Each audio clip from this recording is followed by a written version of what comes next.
In today's video, I am going to teach you how to add bold or italics to text in Figma. We'll cover two simple ways to do it.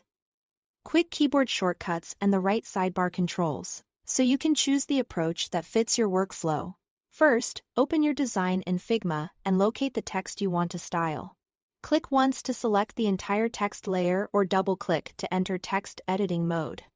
If you only want to style part of the text, drag to highlight the exact characters or words you need. You'll see the selection highlighted, which confirms that only that portion will be affected. Let's start with the fastest method, keyboard shortcuts. With your text or a portion of it selected, press Ctrl+B on Windows or Command+B on Mac to apply bold. For italics, press Ctrl+I on Windows or Command+I on Mac. These toggles apply the matching style that your current font offers, so they're great for quick emphasis. If you change your mind, press the same shortcut again to revert or switch back to regular in the interface. You can mix bold or italic with regular text inside the same text layer, which is perfect for headings with highlighted keywords or for emphasizing a few words in body copy.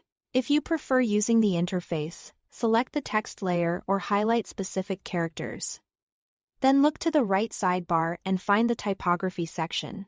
Directly under the font name, you'll see the font weight dropdown, which often defaults to regular. Click it to open the list of available styles. Choose a heavier weight like semi-bold or bold to thicken the appearance, or pick the italic variant to slant the text. Some fonts organize these options as pairs, like regular and regular italic or bold and bold italic. Simply pick the version that matches the look you need. Your choice applies to the highlighted range or to the entire text layer if nothing is highlighted. If you don't see bold or italic in the dropdown, the font you are using likely doesn't include those styles. In that case, switch to a font family with more built-in variations. Do this from the same typography area by changing the font name. Then open the font weight menu again and select the style you want. If your shortcuts seem to do nothing, it's for the same reason. The style doesn't exist for that font. That's all to it. Thanks for watching.